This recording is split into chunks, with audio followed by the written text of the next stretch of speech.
आज हम लोग जो है क्लास 12 का हिंदी का जो चैप्टर होता है 3 अध्याय 3 उसमें संपूर्ण क्रांति एक पाठ है।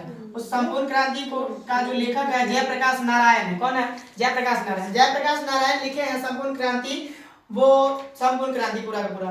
तो कहेंगे क्या संपूर्ण क्रांति पाठ एक क्या है तो भाषण के रूप में है। जो संपूर्ण क्रांति छात्र आंदोलन में जो भाग लिए थे जयप्रकाश नारायण जी, तो उसने जो है बहुत लंबा भाषण दिया था पटना में, ठीक है ना। तो वही भाषण है। क्या है यह पाठ एक भाषण के रूप में है। संपूर्ण क्रांति के लेखक कौन है? जयप्रकाश नारायण, जिसको हम लोग शॉर्ट नाम में क्या बोलते हैं? जेपी भी बोलते हैं, ठीक है ना। तो संपूर्ण क्रांति के लेखक का नाम क्या है? जयप्रकाश नारायण है, ठीक है। जेपी के बचपन का नाम हम लोग कहते हैं कि जेपी का बचपन का नाम क्या है? बाउल था। जेपी के बचपन का नाम क्या था? बाउल था, ठीक है ना।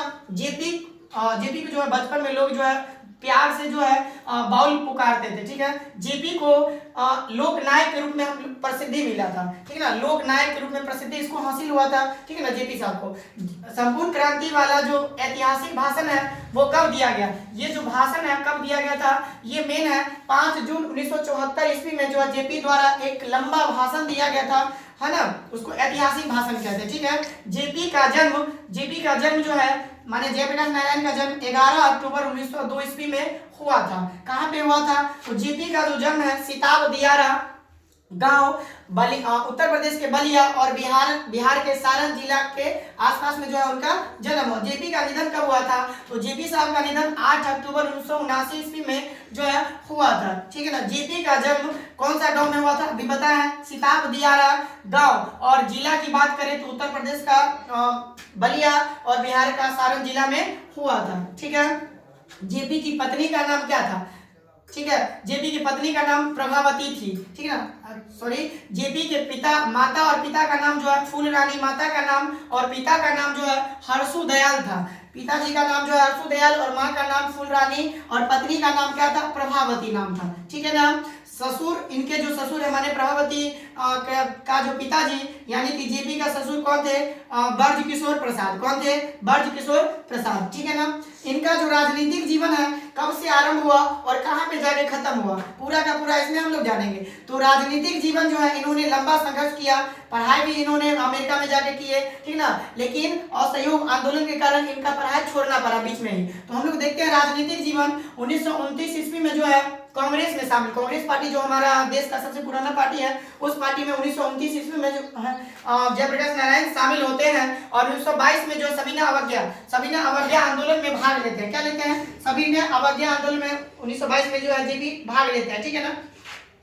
और उसके सविनय अवज्ञा आंदोलन में जो है इनको जेल भी जाना पड़ा। जेल गए 1939 1943 में भी जेल गए। तो इन्होंने बहुत लंबा जो है सफर जेल का किए हैं। 1939 में 1943 1922 सभी ये ईस्वी में जो है जेल गए, ठीक है ना। 1952 में प्रजा सोशलिस्ट पार्टी का गठन हुआ था। 1952 ईस्वी में क्या हुआ था?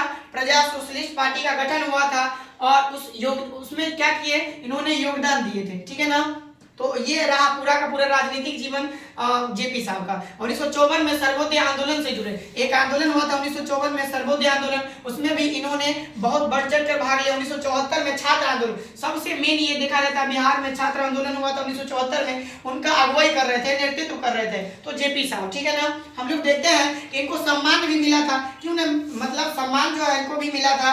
तो कौन सा सम्मान मिला था? 1965 में मैग्सेसे पुरस्कार मिला, सम्मान मिला। और 1998 मरणोपरांत इनको क्या दिया गया? तो भारत रत्न से उपाधि इनको दिया गया, भारत रत्न से नवाजा गया, ठीक है ना।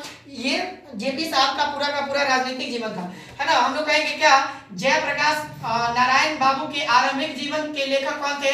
तो रामवृक्ष बेनीपुरी थे। कौन थे? रामवृक्ष बेनीपुरी, जो प्रसिद्ध लेखक है। धर्मवीर भारती में जेपी पर कविता लिखी गई। कौन लिखी गई? मुनादी लिखा। कौन लिखा? मुनादी साहब लिखे। संपूर्ण क्रांति का संपूर्ण भाषण संकलित है जनमुक्ति, ठीक है ना। ये जनमुक्ति पूरा का पूरा संपूर्ण क्रांति का जो भाषण दिए थे लंबा, वो किस किताब में है संकलित? तो जनमुक्ति किताब में। तो ये हम लोग देखें ऑब्जेक्टिव का पूरा प्रश्न इससे बनने वाला है, पूरा की जो कि तीसरा चैप्टर से संबंधित है। और इससे लगभग प्रश्न यही आएंगे, ठीक है। धन्यवाद। चलो बंद।